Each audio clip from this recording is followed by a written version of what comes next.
Hello guys, this is defence DC और ये है हिस्ट्री की जयचंद गहरवार सीरीज का 5th चैप्टर, जिसमें हम थीम 5 को पढ़ेंगे। हमने 4 थीम या 4 लेक्चर में फर्स्ट बुक को कंप्लीट कर लिया है। ऐसी 3 बुक हैं, इसलिए दूसरी बुक का फर्स्ट चैप्टर है। ठीक है जी, जैसे आप देख सकते हैं ये दूसरी बुक का फर्स्ट चैप्टर है जो है थीम 5। इसका नाम है through the eyes of travellers. तो इसमें एक बात तो क्लियर हो रही है, इसमें हम अलग अलग ट्रैवलर के बारे में पढ़ेंगे। ठीक है, तो सोसाइटी का परसेप्शन चेक करेंगे। अच्छा, और कब से कब तक की बात होगी? 10 से 17 सेंचुरी, मतलब मिडिवल हिस्ट्री के बारे में इसमें कुछ कुछ बातें होंगी। ठीक है, हम इस सीरीज में आपको पता है कि हिस्ट्री को आपको थीम्स बुक के नज़रिए से कवर करवा रहे हैं, क्योंकि थीम्स बुक डिफेंस एग्जाम के लिए बेहद ज़रूरी है, किसी भी यूपीएससी एग्जाम के लिए बेहद ज़रूरी है। आधे क्वेश्चन इन्हीं में से आते हैं और मैं आपको बता चुका हूँ, जो जो मैं आपको बताऊँ आपको बस वही वो करना है, इसके अलावा और कुछ आएगा ही नहीं। ओके, देखिए फोटो दिख रहा है आपको, पान के पत्ते दिख रहे हैं। ठीक है जी, ये क्या दिख रहा है? नारियल दिख रहा है। ठीक है, चलिए बात करते हैं कुछ इंपॉर्टेंट चीज़ों की। देखिए लिखा हुआ है, the most important description of the city of Vijayanagar in the 15th century come from Abdul Razzaq Samarkand, a diplomat who came visiting from Herat. कोई विजयनगर के बारे में हमें कहाँ से पता चलता है? एक 15th सेंचुरी में, 15वीं सेंचुरी में। देखिए एक तो सेंचुरी का मतलब समझिए, जैसे मैं आप बोले 15वीं सेंचुरी, 15वीं सेंचुरी मतलब है 1401 से लेकर 1499। समझे क्या बात? कोई बोले 15वीं, ये तो 15वीं हुई, फिर 16वीं क्या होगी? 16वीं सेंचुरी होगी 1501 से लेके 1599। समझ रहे हो क्या? मतलब ऐसे नहीं कि 15वीं सेंचुरी 15th सेंचुरी बोल रहा तो 1501 नहीं, उससे एक पहले, मतलब 1401 से लेकर 1499। अच्छा, इसमें बोल रहा है कि भाई विजयनगर के बारे में 15th सेंचुरी में एक वो आदमी आया था, क्या नाम था उसका? अब्दुल रज्जाक समरकंदी। समरकंदी लिखा हुआ तो कौन सी जगह से आया था? ये समरकंद से आया था, लेकिन इसमें लिखा हुआ विजिटिंग फ्रॉम हेरत। हेरत समरकंद में ही एक जगह का नाम है, तो इसको आप याद कर सकते हो। पूछ सकता है कि अब्दुल रज्जाक समरकंद ने क्या विजिट किया था? विजयनगर विजिट किया था 15th सेंचुरी में। ठीक है जी। अच्छा, देखिए इस बुक, इस चैप्टर का नाम है through the eyes of travellers, तो ट्रैवलर्स के बारे में ही बात होगी। अच्छा, और देखिए कहाँ कहाँ से लोग आए हैं, किन भाई इस चैप्टर का जो फोकस है ना वो किस पर रहेगा? ये chapter focusing on the account of 3 man, 3 लोगों के बारे में इस पूरे चैप्टर में बात होगी। अल बिरूनी, जो उज्बेकिस्तान से आया था 11th सेंचुरी में। बेटा कुछ भी पूछ सकता है थीम से। अल बिरूनी कब आया था? यही 11th सेंचुरी में। कहाँ से आया था? उज्बेकिस्तान से। ठीक है, एवन बतूता, जो कहाँ से आया था? मोरक्को, टेंगियर, मोरक्को के अंदर भी एक जगह है टेंगियर नाम की जगह से आया था। अच्छा, और कहाँ पे आए थे? इन नॉर्थ वेस्टर्न अफ्रीका। आपको सब पता है कि मोरक्को कहाँ है? नॉर्थ वेस्टर्न अफ्रीका भी तो है, वहाँ से आया था। ठीक है, और तीसरा किसके बारे में बात होगी इस चैप्टर में? द फ्रेंचमैन, मतलब फ्रांस से आया था एक आदमी, क्या नाम था इसका? Francois Bernier. ठीक है, फ्रांकोइस बर्नियर मुगल कोर्ट में रहा था, मुगल दरबार के वक्त में आया था। वैसे भी दिख रहा है 17th सेंचुरी में आया, तब तो मुगल ही राज करते थे। 17th में चलो 1601 से लेके 1699। ठीक है जी, तो 3 लोगों की बात हुई अलग अलग टाइम पे। 14th सेंचुरी में एबन बतूता, अल बिरूनी 11th सेंचुरी में। इन 3 के बारे में तो इस बुक में बात होगी, लेकिन एक ट्रैवल पहले भी लिखा हुआ था, वही विजयनगर वाला अब्दुल रज्जाक समरकंदी। ये बात समझ आ गई आपके बात? अच्छा, एक और इंपॉर्टेंट चीज़ देखिए, पढ़ लीजिए यहाँ पे, इसमें क्या लिखा हुआ है कोकोनट के बारे में। कोकोनट के नीचे क्या लिखा हुआ है? Coconut, the coconut and paan were the things that struck many travellers unusual. भाई साहब इंडिया में कोकोनट और पान ऐसी अलग चीज़ें थी। कोकोनट तो फिर भी चलो एक और भी कई जगह मिलता, लेकिन पान तो एक ऐसी अलग चीज़ थी जो ट्रैवलर बाहर से आके देखते थे, उनको बड़ी अलग लगती थी। वैसे भी क्या खाते हैं इंडिया के लोग, उनको बहुत अलग चीज़ लगती थी। देखिए ये भूखे नंगे लोग थे शायद। तो अब इंडिया में तो काफ़ी अच्छी खेती होती है शुरू से ही, बहुत अच्छी अच्छी वैरायटी में हर चीज़ें उगाई जाती हैं, सब तरह की चीज़ें। तो काफ़ी अच्छा ही लगा इन्होंने कि यहाँ पे फिर आए, किसी भी वजह से आए हों, चाहे इन्वेजन हो उसकी वजह से आए हों या किसी वजह से, तो इनको काफ़ी अच्छा ही लगा इंडिया हमेशा से रिच। चलिए इसी के बारे में इस चैप्टर में आप बात करेंगे। ठीक है, जो जो बता रहा हूँ बस वही वो आपको याद रखना है और मार्क कर लेना है। ओके, तो देखिए अब हम पढ़ने वाले हैं अल बिरूनी एंड किताबुल हिंद। अल बिरूनी के बारे में सबसे पहले हम 3 लोगों के बारे में बात करेंगे, अल बिरूनी, इब्न बतूता और फ्रांकोइस बर्नियर। ठीक है, सबसे पहले अल बिरूनी के बारे में बात कर लेते हैं। इसमें लिखा हुआ अल बिरूनी एंड द किताब उल हिंद। इसने जो बुक लिखी थी उसका नाम है किताब उल हिंद। ये क्वेश्चन देने से तैयार हो गया आपका। अच्छा, देखते हैं। अल बिरूनी 973 में पैदा हुआ 10th सेंचुरी में। कहाँ पे?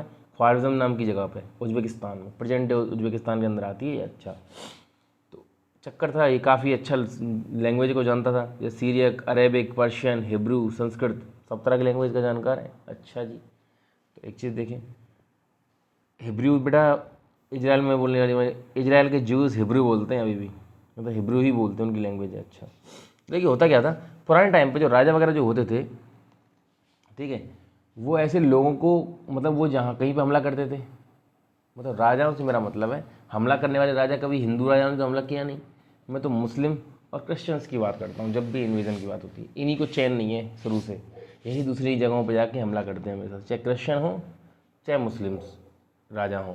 जैसे ये हमला करते थे वहाँ से सोना चांदी वगैरह लूट लेते थे, तो सोना चांदी ही नहीं आते थे, वहाँ से कई सारी चीज़ें ले आते थे। जैसे वहाँ की कोई डांसर हो, वहाँ कोई पोइट हो, वहाँ के कोई अच्छे स्टोरी लिखने वाले हों, सबको पकड़ के ले आते थे अपने एंटरटेनमेंट के लिए, ठीक है। ऐसा ही इसके साथ हुआ। अल बिरूनी बढ़िया तरह से उज्बेकिस्तान में रहा था, ठीक है, इसने काफ़ी अच्छी चीज़ें पढ़ी हुई थी, जैसे प्लाटो का वर्क्स पढ़ा था, और कई सारे ग्रीक फिलोसफर थे उनको भी इसने पढ़ रखा था, काफ़ी पढ़ा रखा आदमी था। सुल्तान महमूद नाम का, महमूद गजनवी है ये, इस नाम सुना है ना, तो महमूद गजनवी, इसने ख्वारिज़म जिस जगह रहता था उसको इन्वेट कर दिया, उस जगह कब्जा कर लिया, ठीक है। फिर क्या हुआ, इसने काफ़ी सारे पोइट्स वगैरह पकड़ के लाया, उसमें अल बिरूनी भी था। तो वैसा ये गजनी जब आया, गजनी उसके एम्पायर का हिस्सा था महमूद गजनवी का, तो ये इसको गजनी में पकड़ के ले आया। गजनी तो इंडियन सब कॉन्टिनेंट में आता है, सब कॉन्टिनेंट मतलब ये पूरा पाकिस्तान, अफगानिस्तान और ये पूरा का पूरा इंडिया और बांग्लादेश, ये पूरा का पूरा इंडियन सब कॉन्टिनेंट है। तो इस तरह से इंडियन सब कॉन्टिनेंट के अंदर अल बिरूनी का आगमन हुआ, एक होस्टेज की तरह। होस्टेज मतलब जिसको पकड़ के लाया गया हो, कैद मतलब कैद करके, इस तरह से यहाँ पे आया। लेकिन जब ये यहाँ पे आया तो उसको काफ़ी पसंद आई ये जगह, और ये भाई साहब बहुत खुश हो गया यहाँ की। मतलब फिर ये जब तक 70 साल की एज तक मरा नहीं तब तक यहीं पे रहा था। अच्छा, क्या हुआ था अब देखिए, इसने इसका मतलब संस्कृत वगैरह को पढ़ने में पहले से भी इंटरेस्ट था। कैसे इंटरेस्ट था, क्योंकि जो संस्कृत का जो वर्क है एस्ट्रोनॉमी पे, मैथमेटिक्स पे, जो आर्यभट्ट ने किया है, मेडिसिन पे चरक और सुश्रुत ने जो किया है, वो अरेबिक में 8th सेंचुरी से ही ट्रांसलेट होना स्टार्ट हो गया था। और ये तो भाई फिर भी 11th सेंचुरी में आया है यहाँ पे, ठीक है जी। भाई उसने महमूद ने 1017 में तो इन्वेट किया 11th सेंचुरी में, तब इसको लेके आया वो तो। और संस्कृत का जो वर्क है वो तो 8th सेंचुरी से ट्रांसलेट हो रहा है, तो इसने पढ़ रखा है संस्कृत वगैरह को। अच्छा, यहाँ आके इसने कई ब्राह्मण जो प्रीस्ट थे उनसे दोस्ती की, कई स्कॉलर से दोस्ती की, संस्कृत सीखी, ठीक है जी, कई सारी अच्छी चीज़ें की। अच्छा, इसने पंजाब को काफ़ी ज़्यादा ट्रैवल किया और कई नॉर्दर्न इंडिया के पार्ट को ट्रैवल किया, ये बात इसमें इम्पोर्टेंट है। अच्छा जी, तो फिर इसने और देखिए, translating text and sharing ideas. Al Biruni जब यहाँ पे आया था तो ऐसा हुआ ये था कि काफ़ी अच्छा ट्रांसलेटर था, क्योंकि मैंने आपको बता दिया कई सारी तरह की भाषा जानता था, अरेबिक था, पर्शियन, हिब्रू और बहुत तरह की भाषा जानता है ये तो, ठीक है जी, सीरियक भाषा भी जानता है। तो इसने क्या किया था कि कई सारे संस्कृत जो वर्क थे, पतंजलि का जो वर्क है, पतंजलि ने एक वर्क लिखा है ना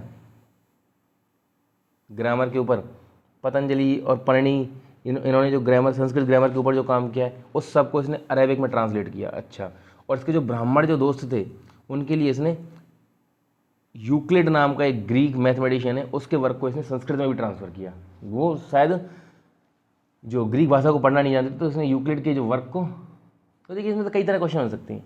यूक्लिड किस भाषा का मैथमेटिशियन है, ग्रीक भाषा का, कुछ भी पूछ सकते हैं आपसे। अच्छा, और इसने अरेबिक में, मतलब पतंजलि का जो वर्क है ग्रामर का, उसको अरेबिक में किसने ट्रांसलेट किया है, अल बिरूनी ने किया है। अच्छा, तो इसने भी अपनी एक बुक लिखी, ठीक है जी भाई, जिसका नाम क्या था, किताब उल हिंद, में आपको पहले ही बता चुका हूँ। अच्छा, इसने बहुत सारी चीज़ें लिखी। तो ये खुद के वर्क को किस तरह डिस्क्राइब करता है, ये अपने वर्क को ऐसे बोलता है, he help to those who want to discuss religious question with them the Hindus and as a repertory of information to those who want to associate with them. इसने अपना जितना भी काम है, इस वर्क देखिए, वर्क मतलब इनका जो पोइट वगैरह ये कुछ लिखते हैं, जैसे अल बिरूनी भी काफ़ी तरह की चीज़ें लिखता है, इसलिए तो इसको पढ़ के लाए थे। तो इसने यहाँ के भी काफ़ी सारा लिखा, तो इसका ज़्यादातर जीवन यहीं पे बीता है, बहुत सारा जीवन इसने अपनी बहुत सारी जो जितना भी लिटरेचर का काम है वो इंडिया में आके किया है, ठीक है। तो ये अपने वर्क को इस तरह से बताता है, भाई मेरे वर्क को पढ़ के तुम हिंदुओं के बारे में काफ़ी जान सकते हो, मैंने उन पर बहुत कुछ लिखा है, अगर उनसे कोई रिलीजियस क्वेश्चन है तुम्हारे मन में तो भाई मेरी चीज़ों को पढ़ो। इस तरह से इसने डिस्क्राइब अपने वर्क को किया है। अच्छा, बात कर लेते हैं किताबुल हिंद, जो इसने बुक लिखी है।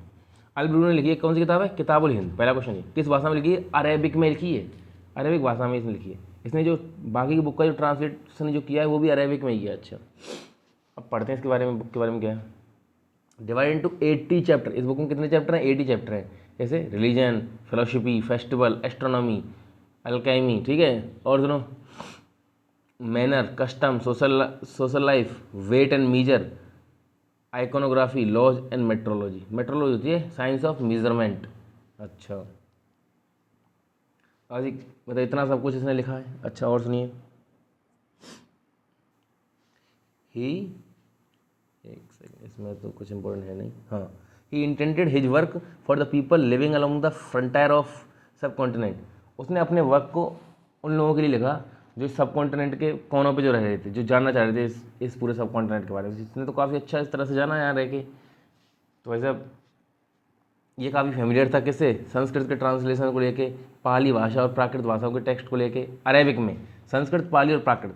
संस्कृत में ब्राह्मणों के टेक्स्ट हैं, पाली में बुद्ध धर्म के टेक्स्ट हैं, और प्राकृत भाषा में किसके टेक्स्ट है? जैन धर्म के। मैं आपको सब बता चुका हूँ बहुत अच्छे से। इसने उन सबको अरेबिक में ट्रांसलेट किया है। अच्छा, अब देखिए, ये फ़ोटो है बहुत अच्छा। जो इम्पोर्टेंट होगा मैं आपको सब बता दूंगा। इस बॉक्स को देख लेते हैं। हिंदू, जो टर्म जो हिंदू है ये एक पर्शियन वर्ड है, ठीक है जी। इसको सबसे पहले कब 6वीं या 5वीं 6वीं शताब्दी में इसको यूज किया गया था, ठीक है, सबसे पहले। इसका मतलब क्या है? ये कभी भी हिंदू का मतलब किसी रिलीजन से कभी नहीं रहा है। इसका मतलब है जो इंडस रिवर है या सिंधु जो नदी है उसके जो राइट साइड में जो रहते हैं, समझ रहे हो, उसके ईस्ट में जो रहते हैं, इंडस रिवर यूँ बह रही है जम्मू कश्मीर, उसके जो ईस्ट साइड में, पूरा का पूरा इंडिया है, इधर रहने वाले लोगों को हिंदू बोलते हैं, ठीक है जी। अच्छा, तो अब देखो बताऊँ, पर्शियन में सबसे पहले इधर वाला जो रीजन था, सिंधु से जो ईस्ट वाला जो रीजन था, पूरा सिंधु रिवर से या इंडस रिवर से जो ईस्ट में जो रीजन था पूरा, उसको अल हिंद बोलते थे, उस पूरे रीजन को। और यहाँ के लोगों को क्या बोलते थे? हिंदी। लोगों को हिंदी, लैंग्वेज को नहीं। और ये फिर धीरे धीरे इनके लैंड को क्या बोलने लगे? हिंदुस्तान। और उन लोगों को क्या बोलने लगे? हिंदू। अच्छा, और जो ये लैंग्वेज बोलते थे यहाँ के लोग उसको हिंदवी बोलने लगे, ठीक है जी। कोई आपसे पूछे कि हिंदी क्या है, सबसे पहले हिंदी यहाँ के लोगों को बोलते थे, अल हिंद इस पूरे पूरे रीजन को बोलते थे। बाद में तुर्क जो थे, ठीक है ना, Turks refer to the people of east. तुर्कों ने क्या किया? इधर के लोगों को हिंदू बोलना स्टार्ट कर दिया, उनके पूरे ज़मीन को हिंदुस्तान, और जो भाषा बोलते थे उसको हिंदवी। तो आप देख रहे हो, तो इसमें रिलीजन का तो कोई मकसद ही नहीं है।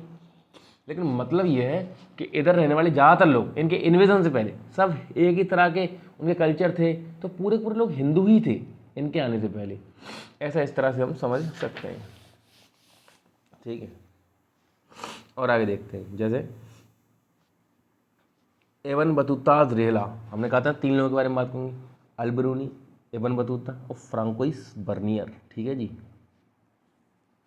देखते हैं इसके बारे में। तो इसमें लिखा हुआ एबन बतूता रेहला। रेहला क्या है? रेहला एबन बतूता की बुक का नाम है। समझ गए? एक क्वेश्चन आपसे क्लियर हो गया। अल-बिरूनी ने क्या लिखा है? किताबुल हिंद लिखी है। एबन बतूता ने क्या लिखा है? रेहला को लिखा है। अच्छा जी, बात देखते हैं क्या है। एबन बतूता की बुक है, जो जो उसने ट्रैवल किया उसके बारे में, इसको रेहला बोलता है वो। अच्छा, किस में लिखी है? ये भी अरेबिक में ही इसने लिखी है। एक बात क्लियर हो गया। अच्छा, क्या किस बारे में? ये social and cultural life in the subcontinent in the 14th century. देखिए 14th सेंचुरी में आया है ये, पहली बात तो आपको ये पता नहीं है। तो 14th सेंचुरी सोशल और कल्चरल लाइफ के बारे में बताता है। ये मोरक्कन ट्रेवलर है, मतलब मोरक्को से आया है। किसके टाइम पे आया था? जब यहाँ पे मोहम्मद बिन तुगलक का शासन था। देखिए आप इतना याद रखिए, इब्न बतूता कहाँ से आया है? मोरक्को से आया है। उस वक्त दिल्ली सल्तनत थी, 14th सेंचुरी में दिल्ली सल्तनत चल रही थी। उस वक्त तुगलक वंश के शासक मोहम्मद बिन तुगलक का यहाँ पे शासन चल रहा था। अच्छा, याद कैसे रखोगे? देखिए मोरक्को का एम और मोहम्मद बिन तुगलक का भी एम, ऐसे याद रख सकते हो कि मोहम्मद बिन तुगलक के वक्त में यहाँ पे आया था। अच्छा जी, और जैसे अब सुनिए, तो ये सब कॉन्टिनेंट में जो सोशल एंड कल्चरल लाइफ जो थी उसके ऊपर इसने बुक लिखी है 14th सेंचुरी में। अच्छा, कहाँ पे पैदा हुआ था ये टैंगियर में पैदा हुआ था। मोरक्को में एक जगह है टैंगियर। अच्छा, और काफ़ी अच्छी एजुकेटेड फैमिली में पैदा हुआ था ये, ठीक है। अब मुस्लिम एजुकेटेड फैमिली है तो मतलब ऐसी एजुकेटेड फैमिली जो शरिया के लॉज के बारे में बहुत अच्छे से जानती है। तो काफ़ी पढ़ा लिखा आदमी था, मतलब वहाँ के लोगों के हिसाब से। अच्छा जी, तो देखते हैं, फिर आया ये इंडिया में। Before the set of for India in 1332 में ये इंडिया के लिए निकला वहाँ से, ठीक है जी। लेकिन उससे पहले इसने Syria, Iraq, Persia, Yemen, Oman और कई सारे ईस्ट अफ्रीका के जो ट्रेडिंग पोर्ट्स हैं उनको इसने ट्रैवल किया। फिर वहाँ से पहुँचता पहुँचता कहाँ पहुँचा ये? 1333 में सिंध पहुंचा। सिंध तो भाई साहब आ गया पाकिस्तान के अंदर, ठीक है जी, मतलब इंडियन सब कॉन्टिनेंट में आ गया, सिंध में आ गया 1333 में, सबसे अच्छी बात तो ये।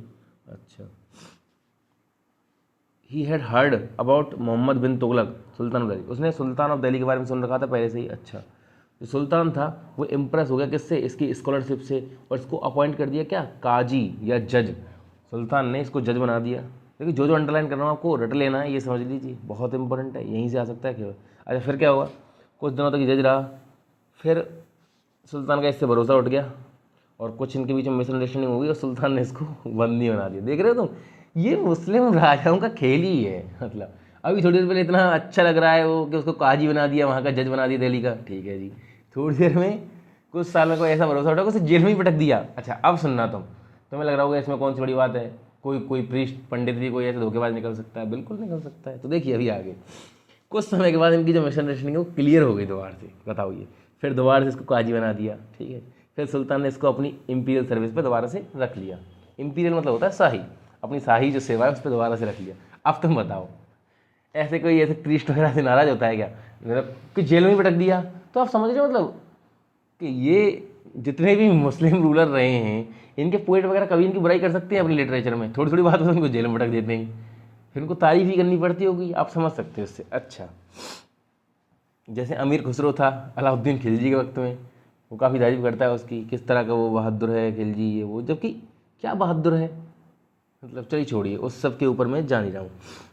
और देखते हैं तो भाई क्या था कि फिर दोबारा से इसने मतलब भरोसा जीत लिया सुल्तान का और फिर इसको इंपीरियल सर्विस पर रख लिया।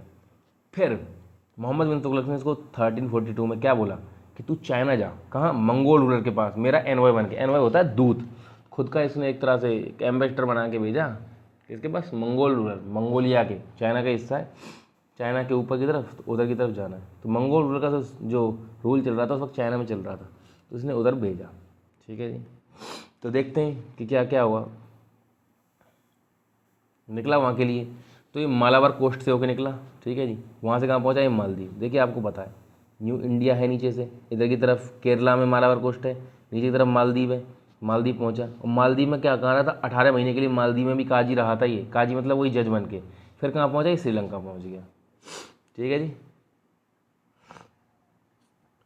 श्रीलंका पहुँच गया। अच्छा, फिर क्या हुआ, अभी हमें पता कहाँ चल रहा है, इसने जो अपनी बुक लिखी है उसमें सब बताया इसने, रेहला जो इसकी बुक है उसमें बहुत अच्छे से इसने बताया कि कहाँ गया कहाँ नहीं गया। अच्छा जी, और देखते हैं, श्रीलंका गया तो इसको फिर जाना चाहिए जहाँ जिस काम के लिए भेजा, नहीं, फिर ये दोबारा मालाबार कोस्ट लौट के गया, ठीक है। फिर इसने बंगाल और असम को भी विजिट किया, इंडिया में ही लगा हुआ है अभी तो। फिर इसने सुमात्रा, सुमात्रा इंडोनेशिया में, इधर आपको पता है अपने इंडिया के इधर राइट साइड में नीचे की तरफ, सुमात्रा के लिए ली इसने शिप। फिर सुमात्रा से निकला ये दूसरी शिप पे, कहाँ, चाइना के लिए, चाइना का टाउन था, इस टाउन का नाम क्या है, जायतून, याद रख सकते हो, जायतून टाउन पे गया था, जिसको अभी क्वांजोहू बोलते हैं, उस टाउन का नाम अभी क्या है, क्वांजोहू, ओके। पर वहाँ पर ज़्यादा समय के लिए नहीं रुका, ठीक है, ज़्यादा समय नहीं रुका और अपने घर लौट आया कभी 1347 में, ठीक है। घर का मतलब है इंडिया लौट आया, अब इसका घर तो मोरक्को है, ठीक है। अब देखो मैं बताऊँ, ये था सब हमने इसके बारे में पढ़ लिया। एक दूसरी चीज़ और है कि इसमें इम्पोर्टेंट इस बुक में, इसका जो बुक मतलब इसका जो वर्क है, हेज अकाउंट, अकाउंट मतलब होता है इनका जो वर्क, जो ये ट्रैवल के बाद ये सब कुछ जो लिख देते हैं, उसका जो वर्क है उस बारे में, उसको किससे कंपेयर किया जाता है, उसको कंपेयर किया जाता है मार्को पोलो से। मार्को पोलो कौन है, एक इटालियन वो है, वेनाइस, वेनिस नाम की जो जगह है, वेनाइस क्यों बोल रहा हूँ, एक वेनिस जगह है इटली में, वहाँ से लेट 13 सेंचुरी, देखो ये तो 14 सेंचुरी में आया, तो लेट 13 सेंचुरी से ही पहले कोई आदमी आया था जिसने इंडिया और चाइना दोनों को विजिट किया था। तो ये ऐसा आदमी है, देखिए आपको पता है इसने चाइना विजिट कर लिया और इंडिया में तो आया था, तो इसने दोनों जगह विजिट कर ली। मार्को पोलो भी एक ऐसा आदमी है जिसने दोनों देशों को विजिट किया, इंडिया और China.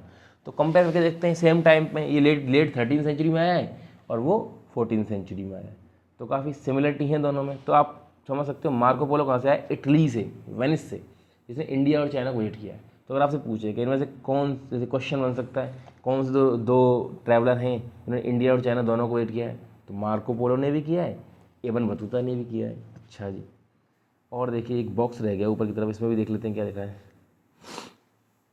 The bird leaves its nest, देखिए वहाँ से आया था टैंगियर से, तो उसी के बारे में लिखता है इसमें अपनी बुक में कि मैं जा रहा हूँ, मुझे बहुत दुख हो रहा है ये वो, लेकिन मुझे घूमने का भी बहुत मन है। जो भी है हमें उससे मतलब नहीं। मेन चीज़ क्या है, इब्न बतूता अपने घर लौटा 1354 में, 30 साल बाद, अबाउट 30 साल बाद। जैसे 1332-33 में तो निकला था, तो 30 साल बाद अपने घर लौटा। पता इतने इतने समय के ये लोग घर से जा सकते हैं मतलब घूमने के लिए, हद हो। पर ऐसा नहीं कि इनको काफ़ी होशियार लोग थे वो, बेटा आप नहीं जा सकते हो, समझ रहे हो बात को। आपके पास पैसे कहाँ हैं इतने, वो तो इतना होशियार था उसको काजी बना लिया वहाँ के राजा ने, आपको दूसरी गवर्नमेंट जॉब थोड़ी देगी। अच्छा चलिए बात करते हैं आगे, और इससे आगे देखते हैं। जैसे ये बुक है, सॉरी बुक नहीं है, मतलब ये एक दीवार है जिसमें चित्र बना हुआ नाव में जाते हुए लोग, देख सकते हो इसको। अभी ये दिख रहा है एक बॉक्स, द लोनली ट्रैवलर। इसमें बस उसने यही लिखा है कि कैसे मैं एक बार अकेला रह गया था। मतलब अकेला क्या यार, घर से इतना बाहर घूम रहा था तो मुझे कभी कभी घर की याद आती थी, मैं अकेला फील करता था, मैं रोने लग जाता था। ठीक है भाई साहब, इतना सीधा मैं समझ, लेकिन इनको बताऊँगा देखा भी इनके सबके काम। तो आगे मतलब इसी में मिल जाएंगे, इनको घर की क्या याद आती होगी, पर ठीक है जो भी रहा है इनका। देखिए आप देख सकते हो, ये इंडस रिवर का चित्र है, ऊपर से देख सकते हो सतलुज है, तो पुराने वक्त के हिसाब से। अच्छा इसको देखिए इस पैराग्राफ, तो देखिए इस पैरा को, द इन्जॉयमेंट ऑफ क्यूरोसिटीज़। 1354 में ये घर चला गया अपने, आपको पता है टैंगियर लौट गया, तो वहाँ पे क्यूरोसिटी का मतलब, वहाँ पे जब लौटा तो लोकल जो रूलर था वहाँ का, when return the local ruler, उसने इंस्ट्रक्शन इश्यू किए क्या, तो ये जितना घूम के आया है भाई, सबको जानने की इच्छा होती है क्या देखा, इतना दूर गया है घर से, मोरक्को को यहीं पे थोड़ी रखा है। उसने बोला कि भाई साहब इसकी सारी बातें रिकॉर्ड की जाए, एक अच्छी सी बुक में छपवाई जाए, ठीक है। वहाँ के रूलर ने बोला क्यूरोसिटी में। अच्छा तो देखिए किस पे छपवाई, देख लेते हैं इस पैरा में क्या लिखा हुआ है अगले पेज में।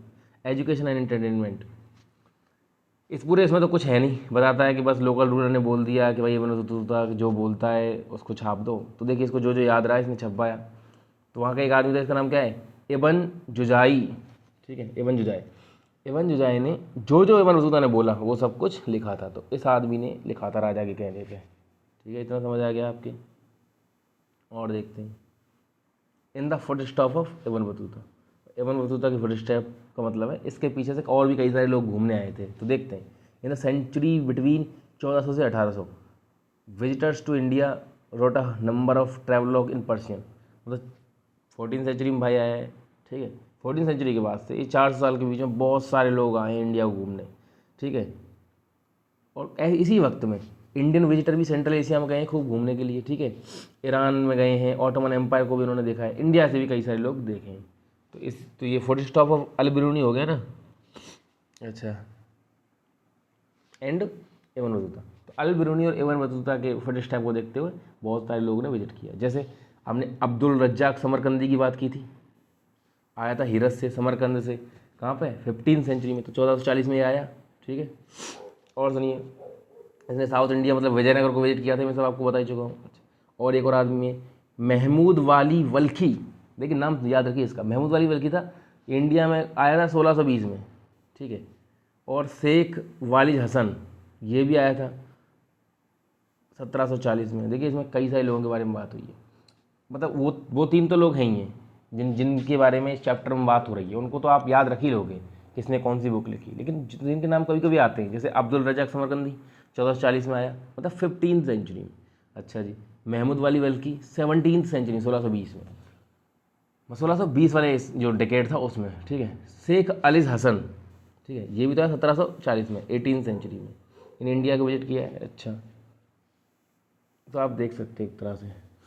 और देखते हैं जैसे महमूद वल्की के बारे में क्या है, ये कुछ समय के लिए यहाँ आया था, सन्यासी बन गया था, इतना वो हो गया। अच्छा लेकिन शेख हाजिन जो था उसको तो इंडिया पसंद ही नहीं आया, डिस्गस्टेड हो गया इंडिया से, इसको पसंद नहीं आया था शेख हाजिन को। बोल सकते हैं आप सिनेमा से कौन है जिसको इंडिया पसंद नहीं आया था, शेख हाजिन जी हैं, शायद कोई ज़्यादा अच्छी जगह से आया होगा। वैसे इंडिया से अच्छी ऐसी कौन सी जगह इसको मिल गई। देखिए होते हैं कुछ लोग अनग्रेटफुल। तो देखते हैं, जैसे ये पेंटिंग आप देख सकते हो, ट्रैवलर ऐसे घूमने जाते थे, कैंप फायर कर रहे हैं और मज़े कर रहे हैं। अच्छा अब देखते हैं, आप पढ़ते हैं। हमने दो लोगों के बारे में पढ़ लिया, इब्न बतूता के बारे में पढ़ लिया, अल बिरूनी के बारे में उससे भी पहले पढ़ लिया, किताबुल हिंद पढ़ ली, और किताबुल हिंद आपको समझ आ गई, रेहला जो इब्न बतूता का जो वर्क है वो भी समझ आ गया आपके। अच्छा तो अब हम इसमें पढ़ेंगे किस बारे में, फ्रांकोइस बर्नियर के बारे में। अच्छा जी, ए डॉक्टर विद अ डिफरेंस, एक डॉक्टर था, कई सारे इसने और भी अलग अलग काम किए, देखते हैं। केवल डॉक्टर नहीं था, बहुत सारे काम किए भाई ने।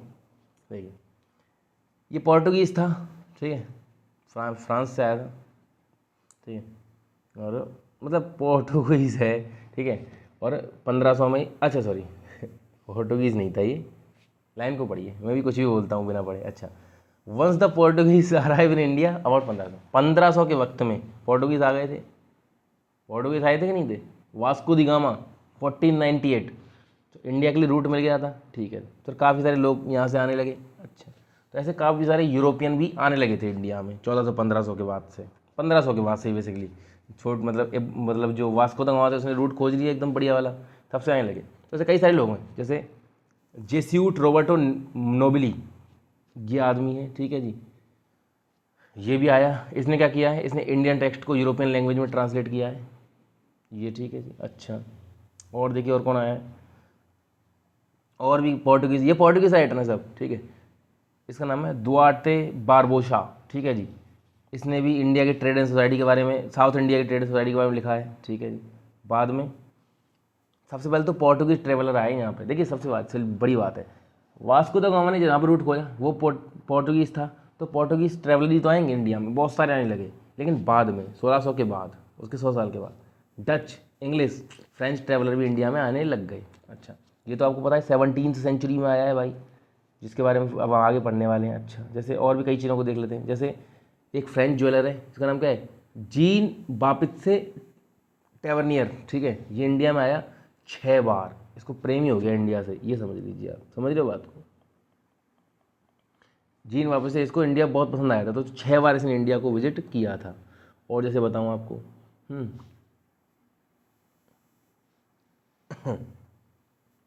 एक इटालियन डॉक्टर था, इसका नाम क्या था, मनुक्की, ये तो कभी यूरोप ही नहीं गया लौट के, इंडिया में ही सेटल हो गया।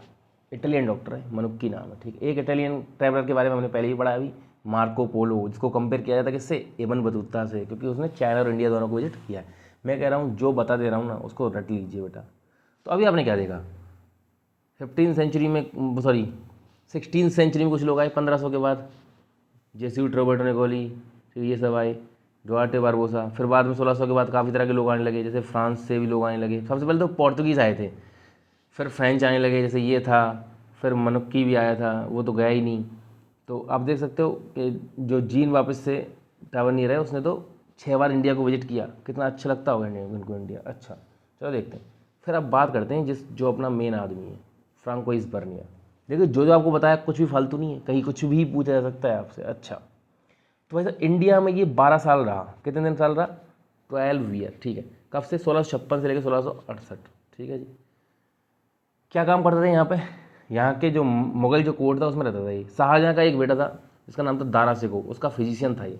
दारा शिकोह के काम पे लगा रखा था इसको, कोई दारा शिकोह का ख्याल रखना है। तो एल्डेस्ट सन था किसका, एम्परर शाहजहाँ, शाहजहाँ का बेटा दारा शिकोह। अच्छा, लेकिन आप कहोगे कि भाई साहब दारा शिकोह का तो नाम ही सुना, अगर एल्डेस्ट सन है तो इसको राजा बनना चाहिए, ऐसा होता रहता है इनमें, ठीक है। शाहजहाँ का बेटा क्या है, कौन बना था, आपको सब पता ही है, बताइए। देखिए शुरू से आपको पता होना चाहिए, मुग़ल जो राजा थे सबसे पहले कौन है, बाबर, ठीक है, हुमायूं, अकबर, जहांगीर, ठीक है जी, शाहजहाँ, औरंगजेब, बहादुर शाह जफ़र, और भी काफ़ी सारे लोग आए, इतना आप याद रख सकते हो। तो शाहजहाँ के जो राजा बेटा था औरंगज़ेब, वो राजा बना था, आपको पता है। तो इसने आपको सुना होगा कि औरंगजेब ने अपने सब बाप शाहजहाँ को जेल में डलवा दी, तो यही तो कलेश था असली। दारा शिकोह को राजा बनाना चाहता था, ये बड़ा बेटा है वही बनेगा, तो उसने दारा शिकोह को भी मरवाया या कुछ करवा दिया होगा, और शाहजहाँ से उसकी लड़ाई हो गई थी औरंगजेब की, तो वो खुद राजा बना था वो। अच्छा, ठीक है। तो आप देखिए इस वाले पैरा से आपके कई क्वेश्चन आ सकते हैं। दारा शिकोह क्या काम करता था, मुगल कोर्ट में जो फ्रांकोइस बर्नियर क्या काम करता है यहाँ पे, मुगल कोर्ट में दारा शिकोह को क्या था, वो फिजिशियन था, ठीक है जी। और इसके साथ और इसके कंटेम्प्रेरी कौन कौन लोग थे जो इसके साथ काम करते थे, एक दानिशमंद खान नाम का व्यक्ति भी था, आर्मेनियन नोबल था, आर्मेनिया से आया था, और मुगल कोर्ट में काम करता ये भी, दानिशमंद खान, शाहजहाँ का ही नोबल जो साथ में काम किया, तो शाहजहाँ के दरबार में ही होगा ये भी तो शाहजहाँ के टाइम पे ही आया है, ठीक है। दानिशमंद खान पूछ सकता है कुछ भी आपसे, इतना समझ लीजिए बस। और देखते हैं,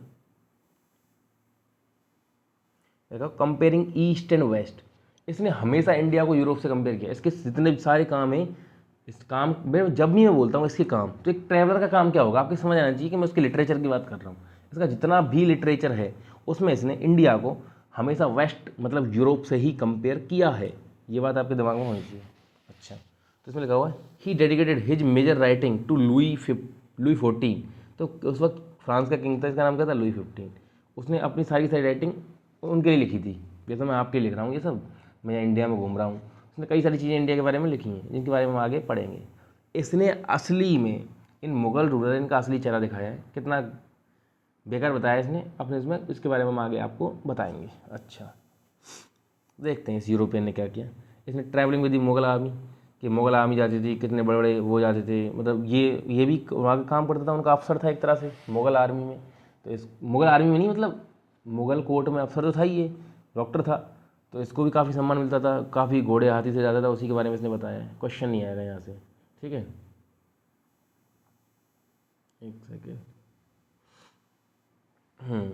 देखते हैं वर्नियर्स वर्क्स। बेटा वर्क्स का मतलब देखिए, एक तो होता है वर्क, वर्क मतलब होता है काम। आप सोचो कि वर्क का प्लूरल क्या होता है, वर्क का प्लूरल कभी वर्क नहीं होता, ये वर्क से मीनिंग बदल जाता है। वर्क्स का हमेशा मतलब होता है कोई भी लिटरेचर। इंग्लिश सिखा देता हूँ आपको थोड़ी सी। अच्छा, तो आपको अगर बोलना है कि 2-3 काम है मुझे, कैसे बोलोगे, तो आपने बोलना है कि मुझे घर पर मुझे 3 काम है, तो आप बोलोगे 3 pieces of work. Pieces of work work करके बोलते हैं, ठीक है, वर्क्स नहीं बोलते कि 3 वर्क्स। वर्क्स तो हमेशा किसके लिए यूज होता है, लिटरेचर के लिए। अच्छा चलिए, vernier works were publish in France in 1670s। इसमें मतलब इसका जो वो था, जो वर्क है वो पब्लिश हो गया था। अच्छा, इसको बाद में इंग्लिश में भी ट्रांसलेट किया, डच में, जर्मन में, इटालियन में, अगले 5 सालों में खूब इसको ट्रांसलेट किया गया। अच्छा, लेकिन एक चीज़ है, इसने जो जो अपने उसमें लिखा था वो उल्टा है किसका, अरेबिक और जो पर्शियन में लिखा गया है। अब देखिए यहीं से आप समझ जाइए कि जितने भी मुस्लिम जितने भी रूलर रहे हैं, ये कितने उस तरह के लोग हैं कि उन्होंने अच्छे अच्छे लिखवाया उन पर। कैसे, मैं बताता हूँ आपको। अरेबिक और पर्शियन जो है, अब आपने अभी देखा था कि एबन बतूता यहाँ पे आया, उसको काजी बना दिया कुछ समय के लिए, जैसे उसकी गलतफहमी कुछ हुई, जैसे ही उसका भरोसा उठ गया तो उसको जेल में डलवा दिया, फिर दोबारा सही हो गया। तो मतलब ये कुछ गलत लिख भी नहीं सकते थे इनके बारे में, समझ रहे हो बात को।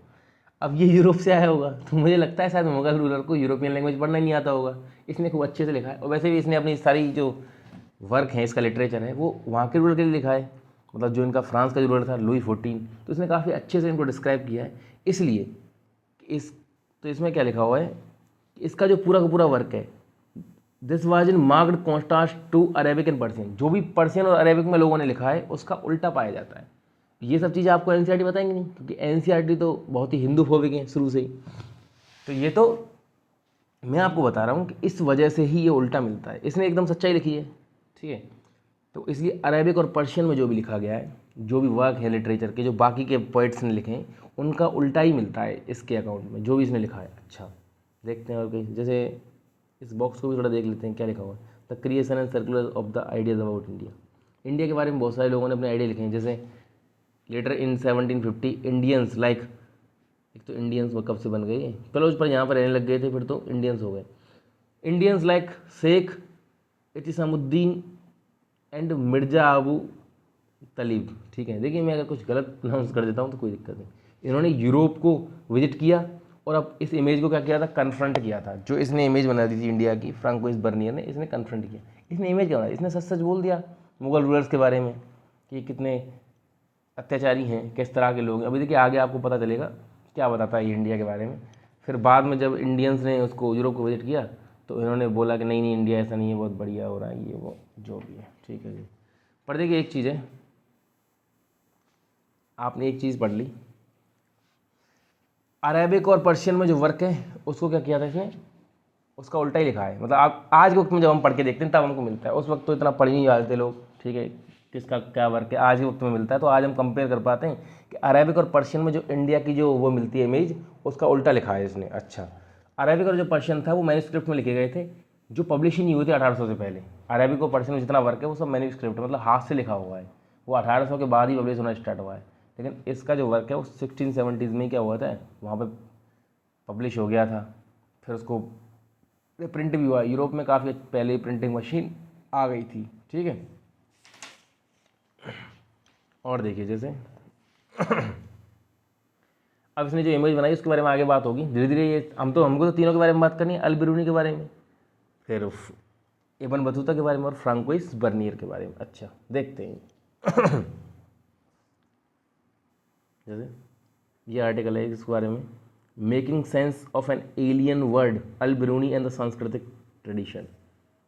ठीक है, अल बिरूनी ने क्या क्या लिखा है इसमें, तो ऐसा कुछ नहीं है इस वाले में, तो पूरा पैराम यही है, ओवरकमिंग बैरियर और टू अंडरस्टैंडिंग, मतलब उसने किस तरह संस्कृत सीखी थी अपने ब्राह्मण दोस्तों के साथ, उसी के बारे में इसने बताया गया है कि आके अल बिरूनी वही है सबसे पहला वाला 11वीं जो सेंचुरी में आया था, उसने संस्कृत सीखी पहले यहाँ के। अच्छा, उसने डिस्क्रिप्शन दिया कि इसका कास्ट सिस्टम के बारे में बात की है। तो उसने क्या लिखा है देखिए, उसने ऐसा लिखा है, he noted that in ancient Persia में भी 4 सोशल कैटेगरी होती हैं। क्या? पहली तो होती है नाइट्स एंड प्रिंसेस की, जो योद्धाओं की और राजकुमारों की। अच्छा, दूसरी होती है किसकी? मॉन्क्स की, फायर प्राइस्ट एंड लॉयर्स की। ठीक है, थर्ड होती है फिजिशियन, एस्ट्रोनॉमिस्ट और साइंटिस्ट की। फाइनली होते हैं पीजेंट, आर्टिजन। चौथे होते हैं मजदूर, और आर्टिजन होते हैं छोटे मोटे कामों करने वाले, कारीगर जिनको बोलते हैं। अच्छा, इससे क्या पता चलता है कि भाई साहब जो सोशल डिवीज़न जो वो केवल यूनिक नहीं है इंडिया में तो हुआ ही है शुरू से। सोशल डिवीज़न जो है, ऐसे वर्ण व्यवस्था जो है इंडिया की, वो तो शुरू से है ही है। इस तरह से और भी कई जगह हैं, इसने ये दिखाने की कोशिश की कि 4 हमारी तरफ भी हैं। जैसे फर्स्ट कैटेगरी किसकी है? Knights and princes. दूसरी किसकी थी?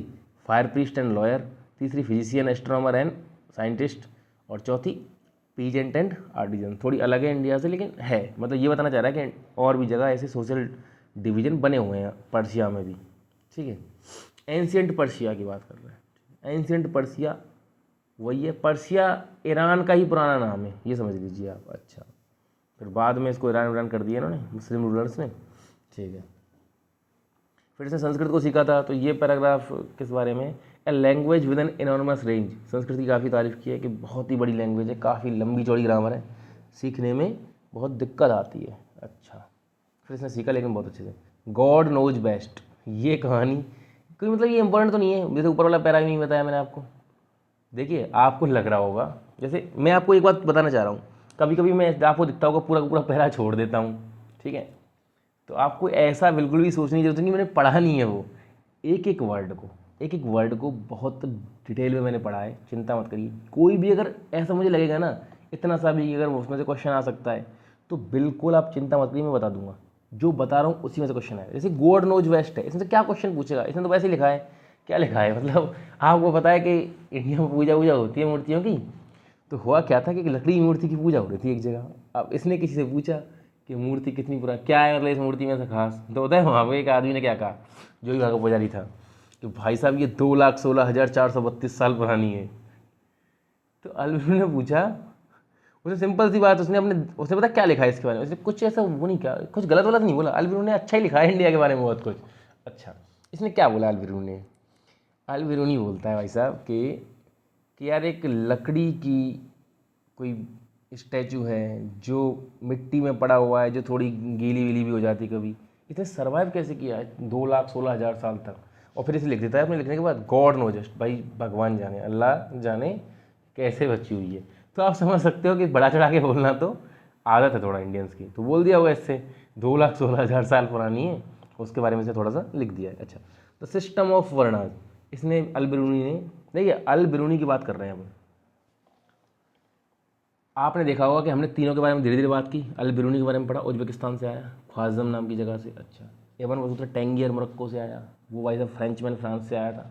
ठीक है, धीरे धीरे उनको थोड़ा थोड़ा जाना, उन्होंने क्या लिखा। अब थोड़ा डिटेल में देख लेते हैं उन्होंने अलग चीज़ों के बारे में क्या लिखा है, अलग अलग चीज़ों के बारे में। द सिस्टम ऑफ वर्ण सिस्टम के बारे में उसने क्या लिखा है, वही कि सबसे ऊपर होते हैं ब्राह्मण, उनसे थोड़े ही नीचे होते हैं क्षत्रिय। ठीक है जी, ठीक है, ब्राह्मण हैं जिनको बेस्ट ऑफ मैनकाइंड माना जाता है। अच्छा, नेक्स्ट कास्ट इज क्षत्रिय। ठीक है, फिर वो वॉज स्ट्रॉन्ग लड़ने के लिए। The degree is not much below than the Brahman, वो ब्राह्मणों से कोई ज़्यादा नीचे नहीं है। अच्छा, तीसरे नंबर पर आते हैं वैश्य। ठीक है, जिसको थाइज माना, जैसे जो ऋग्वेद का जो पुरुष सूक्त है उसी में तो लिखा है ना, उसमें ऐसा बोल रहा है कि मीडिएवल मैन था जिसका सिर तो किसका बना हुआ था, ब्राह्मण का, हैंड किसके बने हुए थे उसने, क्षत्रिय के, और जो थाई जो थी, ये जांघें जो थी, ये किसकी बनी हुई थी, वैश्य मतलब मर्चेंट, ठीक है। और ये फुट जो था ये किसका बना हुआ था, शूद्रों से। इस तरह से इसने लिखा है, मतलब समझाया है यहाँ की वर्ण व्यवस्था को अपने टेक्स्ट में। वहाँ के जो लोग पढ़ेंगे जिस दिन के लिए लिख रहा है ये अरेबिक में, इसने ऐसा कुछ दिया है डिस्क्रिप्शन। और तो इसमें ऐसा कुछ काम का है नहीं। अच्छा जी, और देख लेते हैं। जैसे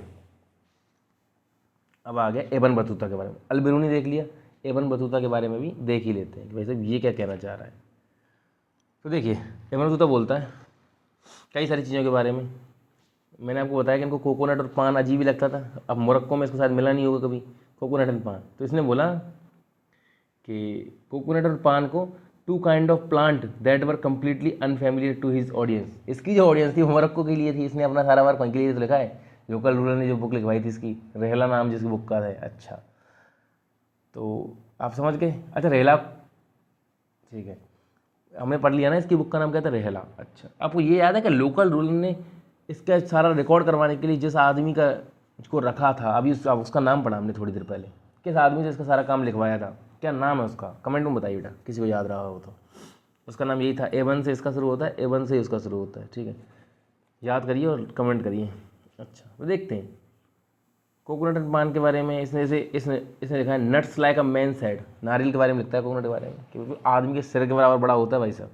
इसके जो पेड़ होते हैं वो लगते हैं बिल्कुल डेट पाम्स के बराबर। देखिए आपने खजूर के बारे में सुना है, खजूर का जो पेड़ है और नारियल का जो पेड़ है वो सेम लगता है। इसने ये लिखा है कि इसका जो पेड़ है वो तो ऐसा ही होता है और एक मेंस हेड के ये बराबर होता है आदमी के सिर के। अच्छा, ऐसे इसने पान के पत्तों के बारे में भी ये लिखा है। जैसे क्या लिखा है इसने, इसका जो पेड़ है पान का, पान के बारे में लिखा है वो ग्रेप वाइन जैसा होता है, अंगूर के पेड़ जैसा, लेकिन इसमें कोई फल नहीं उगते, ये इसकी पत्तियों के लिए उगाया जाता है, इसकी पत्तियों को खाया जाता है, ऐसा इसने बोला है। अच्छा, इब्न बतूता ने ऐसा बोला है पान और कोकोनट के बारे में।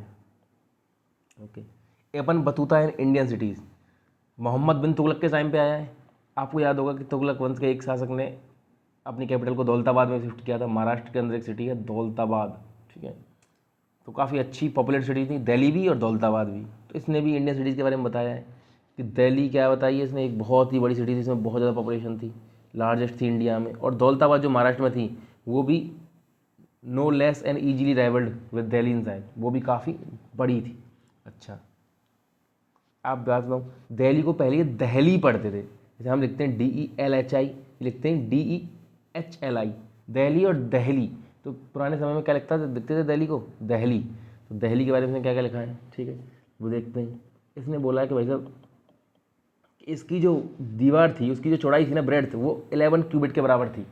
क्यूबिट मेजरमेंट का एक सिस्टम है, तो 11 क्यूबिट के बराबर चौड़ी, इतनी चौड़ी इसकी दीवार थी। अच्छा, इंपॉर्टेंट क्या है इसमें देखते हैं, इब्न बतूता ने क्या क्या बताया है। बेटा देख लेना किसने क्या बताया। हमने देखा अभी कि अल बिरूनी ने इसके आगे सोशल डिफरेंस के बारे में थोड़ा सा लिखा है, और काफ़ी चीज़ें लिखी हैं जो NCERT में बताया हुआ, उसकी बात कर रहा हूँ, ठीक है। और इब्न बतूता ने किस बारे में बताया, कोकोनट पान के बारे में बताया है, यहाँ की सिटीज़ के बारे में बताया है। अब इसने दिल्ली को डिस्क्राइब किया है, तो देखिए यहाँ पे 28 गेट थे दिल्ली सिटी के। अच्छा, इसमें सब जिनको क्या बोलते थे, दरवाज़ा बोलते थे, ठीक है, गेट को। अच्छा, तो इसमें एक बड़ाऊँ दरवाज़ा था जो सबसे बड़ा था। देखिए बुड़ाऊँ नाम है और बुड़ाऊँ बड़ा को सिमिलर कर रहा था, तो इस तरह याद रखते हो। सबसे बड़े दरवाजे का नाम क्या था, बुड़ाऊँ दरवाज़ा, ठीक है। अच्छा, एक था मांडवी दरवाज़ा, ग्रेन मार्केट, नाम से कितना अच्छा है फैमिली याद करने के लिए। ग्रेन मार्केट है, उस दरवाजे को क्या बोलते थे जहाँ पर ग्रेन मार्केट था, मांडवी दरवाज़ा। अच्छा, ऑर्चर्ड जहाँ पे बागवानी होती थी, पेड़ पौधे उगाना, उस दरवाजे को क्या बोलते थे, गुल दरवाज़ा। आप मेरे ख्याल से 3 दरवाजों के नाम याद रख सकते हो। ग्रेन मार्केट वाला दरवाज़ा था दिल्ली का, उसका नाम क्या था, मांडवी दरवाज़ा। सबसे बड़ा जो दरवाज़ा था उसका था बुड़ाऊँ दरवाज़ा। और गुल दरवाज़ा किसके लिए था, ऑर्चर्ड वाली मार्केट के लिए, ठीक है। ये 3 चीज़ों के बारे में इसने बताया। सब कुछ पढ़ लिया है मैंने, आपको चिंता की जरूरत नहीं है, जो इंपॉर्टेंट है आपको बस मैं वही बता रहा हूँ। और क्या बताया इसने, और मैंने बताया है कि वैसे इंडियन जो टेक्सटाइल थी, पर्टिकुलरली कॉटन जो क्लॉथ थे, फाइन मुस्लिन, सिल्क, ब्रोकेड, पहले मुझे ब्रोकोड पढ़ रहा था ये, अच्छा, साटिन, और ये सब बहुत ज़्यादा डिमांड में थे उस वक्त। ये इसने इंडिया के बारे में यही बताया। अच्छा, और क्या बताता है, और इसने बताया एकथ द वीविंग पैटर्न। देखिए ये क्रॉस करके जो वीविंग पैटर्न है पूरा, जिस तरह से ये बुना गया है, इसको एकथ बोलते हैं।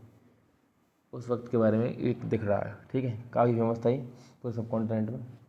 अच्छा, और इसने क्या क्या लिखा है, और इसने म्यूजिक इन दी मार्केट के बारे में कुछ लिखा है। देखिए पढ़ लेते हैं क्या लिख रहा है ये लिखता है जैसे कि जो दौलताबाद नाम का जो महाराष्ट्र में शहर था वो भी काफ़ी बड़ा था उस वक्त। तो उधर क्या होता था कि मार्केट जो होता था, मार्केट के बीच में एक जगह होती थी जिसको बोलते थे तराबाबाद। वहाँ पे क्या करते थे, जो मेल और जो फीमेल जो सिंगर हैं वो वहाँ पे गाना वाना गा सकते थे। तो इस तरह की एक जगह होती है जिसको क्या बोलते हैं, तराबाबाद। बेटा एक एक चीज़ इंपॉर्टेंट है, कुछ भी पूछा जा सकता है। मैं बता रहा हूँ जो इसमें मैं निशान लगा रहा हूँ आपको रट लेना है बस, ठीक है। और सुनिए,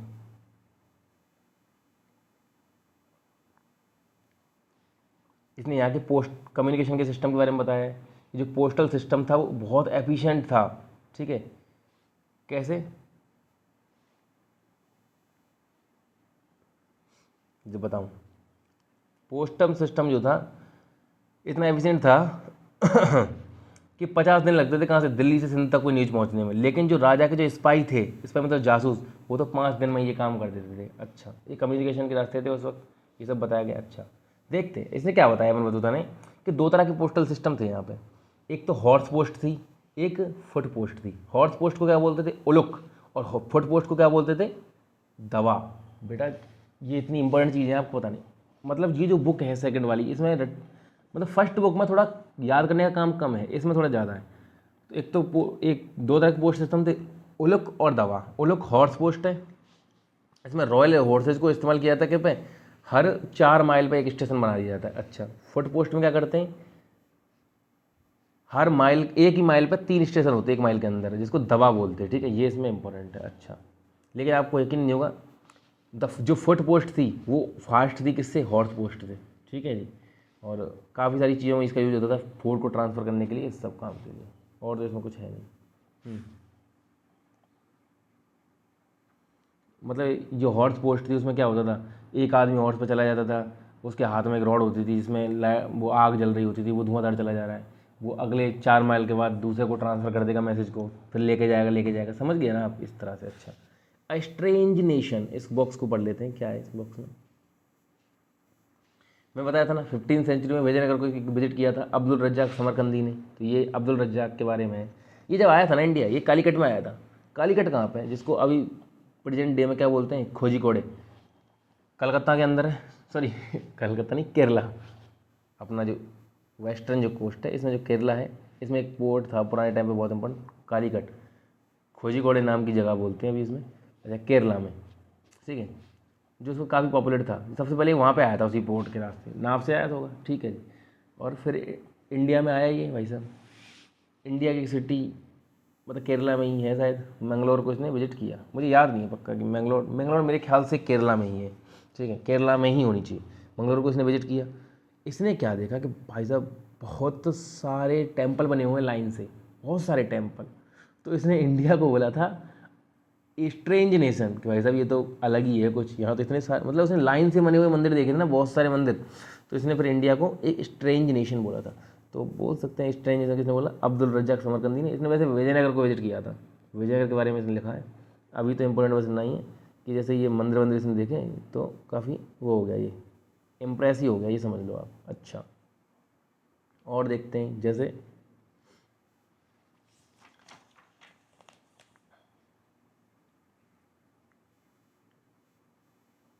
बर्नियर एंड डीजेनरेट ईस्ट।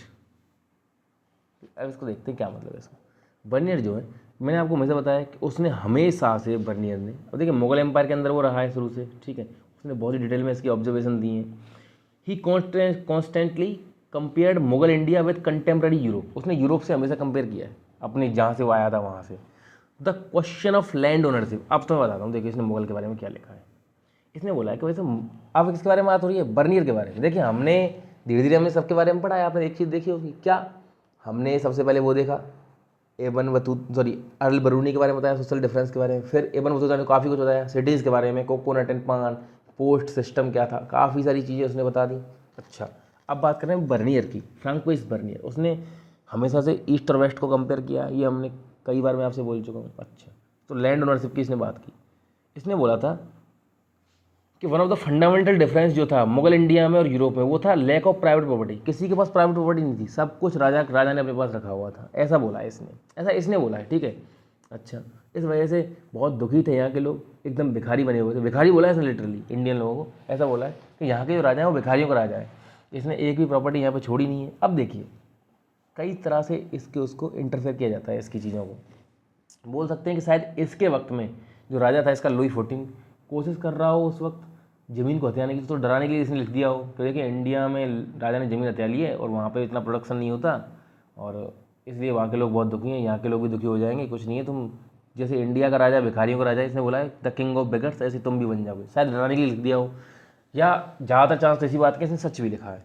लेकिन अब NCERT हैं तो इस्लामिक रूलर्स का सपोर्ट करती हैं हमेशा से, इसी तरह से लिखी गई हैं, पता नहीं क्यों अपनी किताबें। तो अभी ये इसके सफाई में कुछ बोलने वाली है बुक, देखते हैं। पहले आप ये देखिए इसने क्या लिखा है, इसने यूरोप से कंपेयर किया है, इसने बोला है कि सबसे बड़ा डिफरेंस क्या है, इसने प्राइवेट प्रॉपर्टी के बारे में बहुत ज़्यादा बात की है। जैसे देखें, और इसने बोला है कि यहाँ पर बहुत गरीबी फैली हुई थी। जैसे बताता हूँ आपको, तो इस वजह से क्या हुआ, led to uniform ruination of agriculture, excessive operation of peasantry and continue decline in living standard of the all section of society। इस वजह से सारा एग्रीकल्चर की पूरी वो हो गई, ख़राब हो गया एग्रीकल्चर, अच्छा, और पीजेंट्री ख़त्म हो गई, कंटिन्यू डिक्लाइन हो गया लोगों के लिविंग स्टैंडर्ड का, लोग बहुत ही गरीब तरह से यहाँ पे रह रहे हैं। अच्छा, तो इसने एक कहानी भी सुनाई पुअर पीजेंट की, ठीक है जी। और देखिए, तो ये इस बॉक्स में इसने एक पुअर पीजेंट की लाइफ के बारे में बात की है। इंपॉर्टेंट ये नहीं है, इंपॉर्टेंट ये है जो इसमें लास्ट में लिखा हुआ है, क्या, he intended that his description of Mughal India would serve as a warning to those, कैसे उसने जो बताया ना ये एक तरह से वार्निंग है उन लोगों के लिए जो प्राइवेट प्रॉपर्टी की जो इंपॉर्टेंस है उसको रिकॉग्नाइज नहीं करते। तो उसने बोला कि प्राइवेट प्रॉपर्टी होनी चाहिए, जिस तरह मुगलों ने यहाँ पे प्राइवेट प्रॉपर्टी खत्म कर दी, सब कुछ हथिया लिया अपने लिए, इस तरह ये इंडिया इतना गरीब हो गया है, ऐसा इसने बोला था। अच्छा, इसके कई रीजन हो सकते हैं क्यों इसने बोला। इस पॉवर्टी के बारे में लेकिन एक और बात कर लेते हैं। जैसे एक ये बॉक्स है पिछले पेज में, द वाइड स्प्रेड पॉवर्टी, कई था, एक था पेल्जार्ड नाम का एक डच ट्रैवलर, उसने भी इंडिया की गरीबी के बारे में लिखा है। उसने लिखा है कि इंडिया की जो गरीबी है वो बहुत ही ज़्यादा मिजरेबल है शुरू से, वो शौक हो गया था यहाँ के गरीब लोगों को देख के। अच्छा, ठीक है, तो काफ़ी दुखी सहन किए इंडियंस ने तो शुरू से, मतलब इनकी वजह से, तो यही है बस। अच्छा, इसने बर्नियर ने और क्या क्या लिखा है, बर्नियर ने कॉन्फिडेंट लिखा है कि यहाँ पे कोई मिडिल स्टेट नहीं है, बिल्कुल गरीब लोग हैं ज़्यादातर, उनके बीच में एक राजा है, ठीक है, कोई मिडिल मैन जैसे कोई चीज़ है ही नहीं। तो इसने इसलिए यहाँ के राजा को क्या बोला था, मुगल एम्पायर को, कि यहाँ के जो राजा हैं वो किंग ऑफ बेगर्स हैं और बारबेरियंस हैं, कि जो बहुत ही मतलब बारबर्स ऐसा समझ लीजिए एक तरह से बहुत ही मलेच्छों के और गरीबों के यहाँ का राजा, ऐसा इस तरह का राजा है। और उसने केवल एक ही रीजन बताया इस सब का, क्राउन ओनरशिप ऑफ लैंड, कि सारा का सारा जो ओनरशिप है वो लैंड की वो क्राउन ने रख ली है। अच्छा, ठीक है जी। और कई चीज़ देखते हैं। अब चूँकि NCERT है ये, तो अपोज करेगी या मुगल रूलर्स की छवि तो अच्छी करनी है NCERT को, तो देखते हैं NCERT क्या लिखती है इसमें। लेकिन अबुल फजल नाम का आदमी, अबुल फजल के बारे में हम आगे भी पढ़ेंगे अगले चैप्टर्स में, ठीक है। अबुल फजल ने अकबर के कोर्ट में था, इसने अकबरनामा और आयन अकबरी नाम की किताबें लिखी हैं, मतलब आयन अकबरी लिखी है, अकबरनामा उसका एक पार्ट है, ठीक है, आयन अकबरी का ही।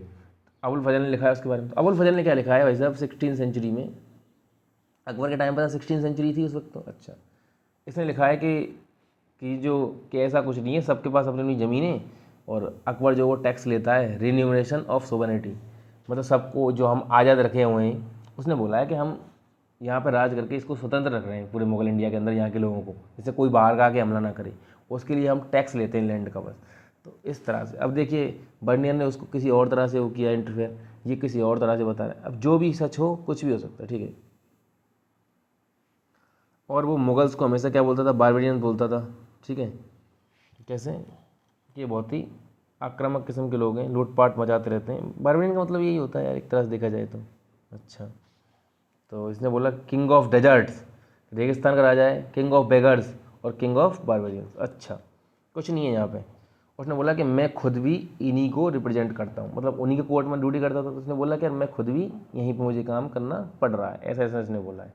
शायद इसको डर नहीं रहा होगा, इसने सोचा होगा कि शायद यूरोपियन लैंग्वेज को पढ़ना नहीं जानते, और बाद में इसने छपाया है जब ये अपने वहाँ लौट गया है, तब तो उसको वैसे भी डर नहीं रहा होगा कि यूरोप में कौन सा मुझे कोई पकड़ने आ रहा है। तो इसने मेरे ख्याल से बहुत अच्छे से लिखा है। अच्छा, अब देखते हैं, जैसे this idea was further developed as a concept of Asiatic mode of production by Karl.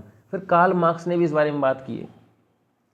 अब देखिए, ये कार्ल मार्क्स हुआ, लेनिन हुआ, एक नंबर के सोशलिस्ट आदमी, मुझे तो वैसे ही पसंद नहीं है ये लोग। अच्छा, अब इन्होंने क्या है, चलिए सोशलिज्म और ये communist socialist right wing left wing पे मेरा कोई लेक्चर देने का मूड नहीं। फिर ये समझ लीजिए बस आप कि कार्ल मार्क्स ने भी इसका यूज़ किया है। उसने बताया कि इंडिया में कितना बढ़िया सिस्टम था, लैंड पूरी सरकार के पास थी, सब लोग बहुत खुश रह रहे थे। कार्ल मार्क्स ऐसा ही चाहता था ना, इसने इस सिस्टम को बहुत बढ़िया बताया था, जबकि कोई खुश नहीं था।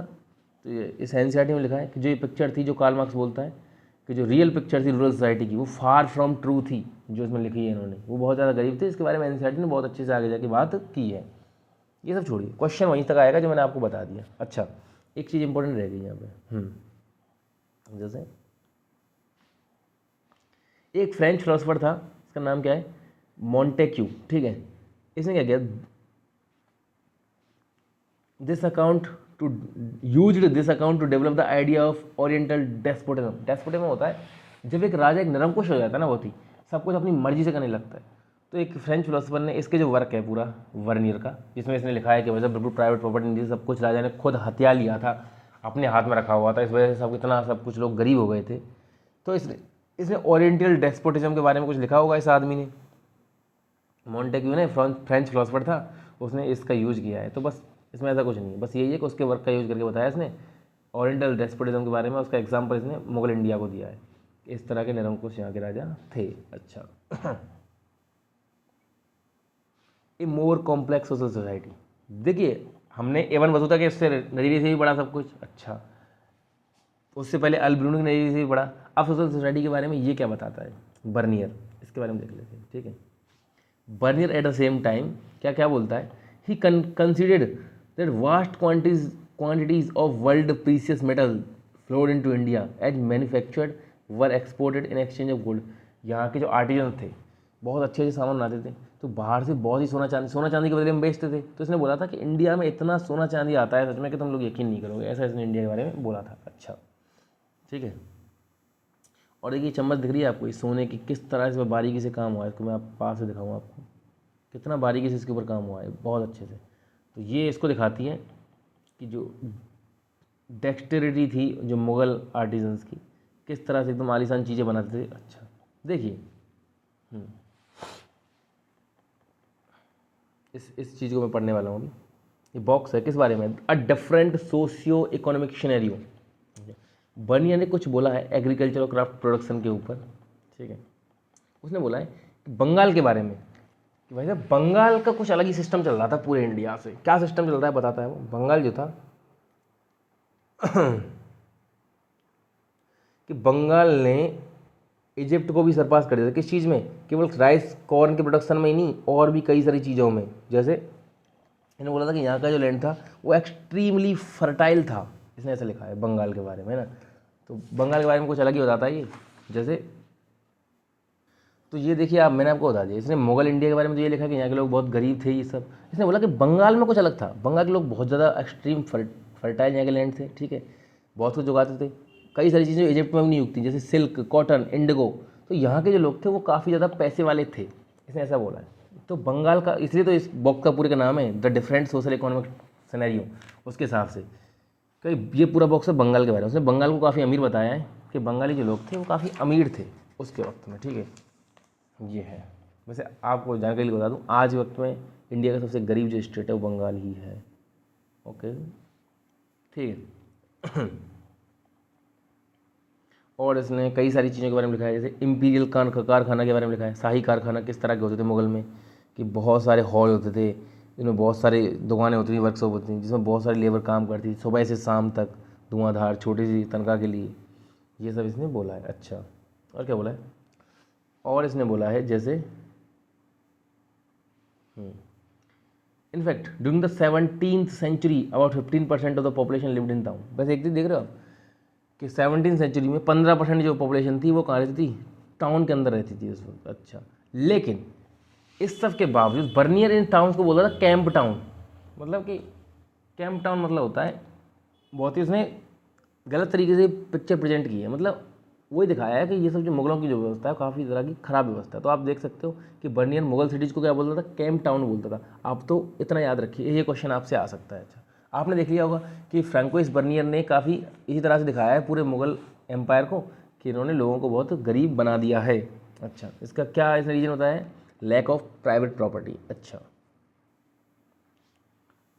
फिर कुछ मर्चेंट के ग्रुप भी होते थे, मर्चेंट वगैरह के बारे में उसने बताया है। जैसे क्या बताया है इसने मर्चेंट्स के बारे में, इसने बोला है कि भाई साहब जो वेस्टर्न जो इंडिया था उसमें ऐसे लोगों को महाजन बोलते थे, मर्चेंट को चीफ बोलते थे, सेठ बोलते थे।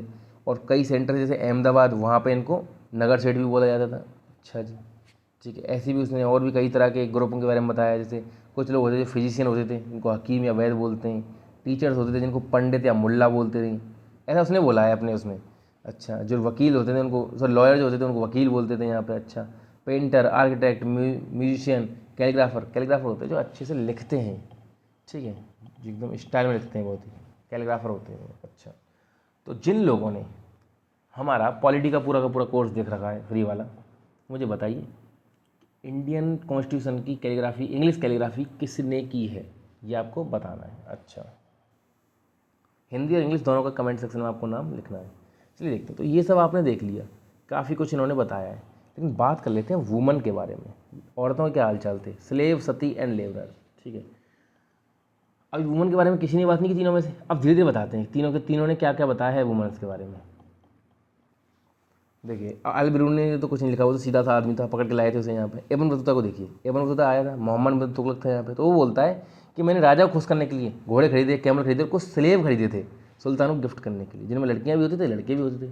ठीक है, स्लेव्स में। अच्छा, तो मोहम्मद बिन तुगलक जो है इन्फॉर्म्स इब्न बतूता कि भाई साहब वो बहुत खुश हो गया है किस चीज़ों से।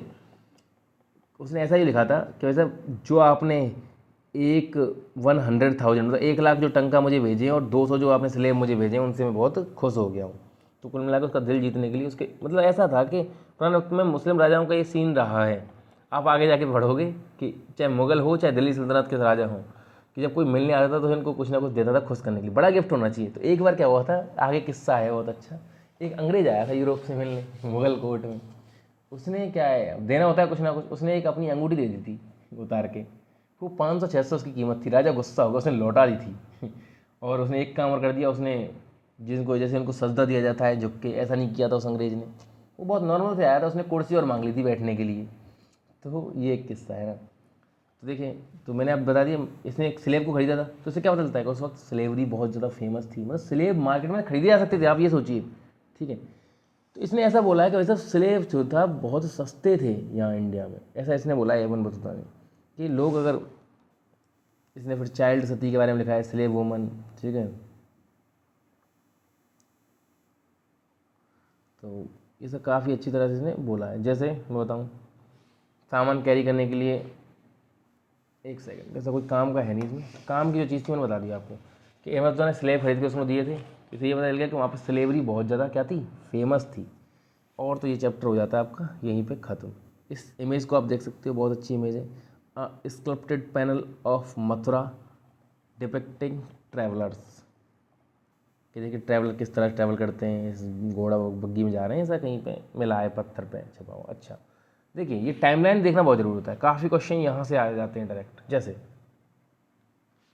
973 से लेके 1048, ये पूरे जीवन है किसका, अल बिरूनी का, उज्बेकिस्तान से आया जो ख्वारिज़म नाम की जगह से। ख्वारिज़म, ठीक है जी। महमूद गजनवी ने इसको कैप्चर कर लिया था, आपको पता है। अच्छा, लेट 13वीं सेंचुरी में मार्को पोलो, याद है मार्को पोलो, इसको एबन बतूता से कंपेयर किया जाता है, मैंने बताया था। इटली से आया था, वेनिस नाम के शहर से। ठीक है, इसको कंपेयर करते हैं क्यों, क्योंकि इसने भी चाइना को विजिट किया इंडिया को, ऐसे ही एबन बतूता ने भी चाइना को विजिट किया था इंडिया को। 1304 से 77 एबन बतूता की लाइफ लिख रही है पूरी। इसने इंडिया को विजिट किया था 1333 में, ठीक है, और 1354 में अपने घर लौट गया था। इसकी बुक है रेहला। अल बिरूनी क्या है, किताबुल हिंद। अच्छा जी, और क्या है, जैसे अब्दुल रज्जाक समरकंद से आए थे, हेरत से। अच्छा जी, इन्होंने तो स्ट्रेंज नेशन बोला था इंडिया को आते ही, इनको अजीब लगे था यहाँ का पूरा सिस्टम। अच्छा, कई सारी चीज़ें ये, और इनमें से तो कोई काम का, ये सब मैंने आपको बता ही चुका हूँ, जो जो लोग इनमें से आए थे। ठीक है, ये देख लीजिए, महमूद वाली वल्खी, ये सन्यासी बन गया था यहाँ के, आपको याद होगा। ठीक है, जापानीज जो ये जीन बापेस्ट टावर्नियर, इसने 6 बार इंडिया को विजिट किया था, आपको याद होगा। अच्छा, फ्रांकोइस बर्नियर, फिजिशियन दारासिको का, इनकी लाइफ स्पैन लिखा हुआ है, ये 1620 से लेकर 88 तक ये जिंदा रहे थे, पैदा होकर जिंदा। अच्छा, आपको मैंने सब कुछ बताया हुआ बहुत अच्छे से। अब देखिए, आप में से कई लोग कमेंट करते हैं सर कि जल्दी जल्दी डालिए लेक्चर्स को। तो देखिए एक बात, इतने दिनों से 2-3 रीज़न है। एक तो कुछ पर्सनल चक्करों में फंसा हुआ था किसी वजह से, लेकिन अभी मैं जल्दी जल्दी डालूंगा। और आप चिंता ना करिए, आपका जो कोर्स है बहुत जल्दी जल्दी ही कंप्लीट होने वाला है। ठीक है, सारा मेरा काम हो चुका है ख़त्म, जिस काम में मैं बिजी था। अच्छा, और दूसरा काम क्या था कि भाई तुमको पढ़ाने से पहले मुझे खुद पढ़ना होता है ना। तो ये खैर चैप्टर तो मैंने काफ़ी पहले पढ़ लिया था, लेकिन वो तीनों बुक मुझे पढ़नी है, पूरा कंप्लीट करना है ना। थर्ड बुक को ही मैंने अभी 4-5 दिन पहले कंप्लीट कर दिया है, तो अभी मैं फ्री हूँ काफ़ी। मैंने सारा कुछ क्योंकि बता रखा है मैंने आपको, मैंने खुद से एक एक वर्ड पढ़ता हूँ, सारी चीज़ों को इंटरकनेक्ट करता हूँ। ऐसे ही तो आपको बता नहीं सकता, जिससे आपकी समझ आए, तभी तो कुछ फ़ायदा होगा आपको। तो आप चिंता ना करिए, आपके सारे लेक्चर आ जाएंगे टाइम से। मिलते हैं नेक्स्ट लेक्चर में। चैनल को सब्सक्राइब करिए और प्लीज़ शेयर करिए इसको। ठीक है जी, जय हिंद, जय भारत।